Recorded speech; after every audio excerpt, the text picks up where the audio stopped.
নিজেদের অবস্থান থেকে নমনীয় হলো নির্বাচন কমিশন। নানা জল্পনা কল্পনার পর অবশেষে প্রতীকের তালিকায় শাপলা-কলি যুক্ত করে প্রজ্ঞাপন জারি করেছে সাংবিধানিক সংস্থাটি। তবে শাপলা-কলি যুক্ত হওয়ার পর ক্ষুব্ধ প্রতিক্রিয়া জানিয়েছে এনসিপি। তারা বলছেন, শাপলা না দিয়ে শাপলা-কলি যুক্ত করে প্রতারণামূলক আচরণ করা হয়েছে। ধান বাতিল করা, তারা বাতিল করা, সোনালী আঁশ বাতিল করা অথবা শাপলা দেওয়া, আমরা তাদের সাথে এই বিষয়ে ঐক্যবদ্ধ যে কারোটাই বাতিল না হোক। নিবন্ধন আবেদন জমা দিয়ে শাপলার পাশাপাশি মোবাইল ফোন ও কলম চেয়েছিল এনসিপি। তবে পরে শাপলার দাবিতে অনড় থাকে তারা। কিন্তু সিইসি সহ ইসি সচিব বারবার বলেছেন, শাপলা প্রতীক কাউকে দেয়া হবে না।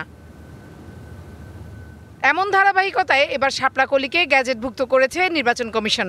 তবে এ নিয়ে ইসি সচিব বলেছেন, স্বাভাবিক প্রক্রিয়ায় নতুন প্রতীক যোগ করা হয়েছে। প্রতীকটা কমিশন যেটা মনে করেছেন নতুন প্রতীক এভাবে দেওয়া যেতে পারে সেটা দেওয়া হয়েছে। শাপলা-কলির ভিতরে পার্থক্য আছে, এটা আমার মনে হয় ব্যাখ্যার অবকাশ রাখে না। আর যেহেতু বিরূপ কিছু সমালোচনা আসছে, সেই জন্য এটা বাদ দিয়ে কিছু নতুন কথাও আসছে।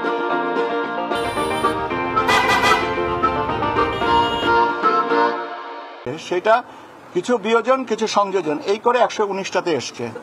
তবে শাপলা, লাল শাপলা বা সাদা শাপলার বদলে শাপলা-কলি অন্তর্ভুক্ত করায় কমিশনের সিদ্ধান্ত প্রত্যাখ্যান করেছে NCP.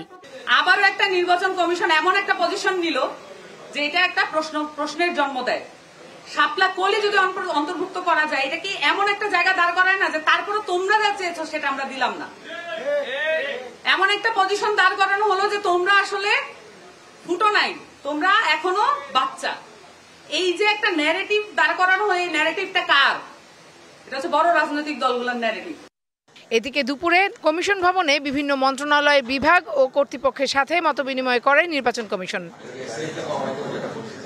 Farhana Juthi, DBC news, Dhaka.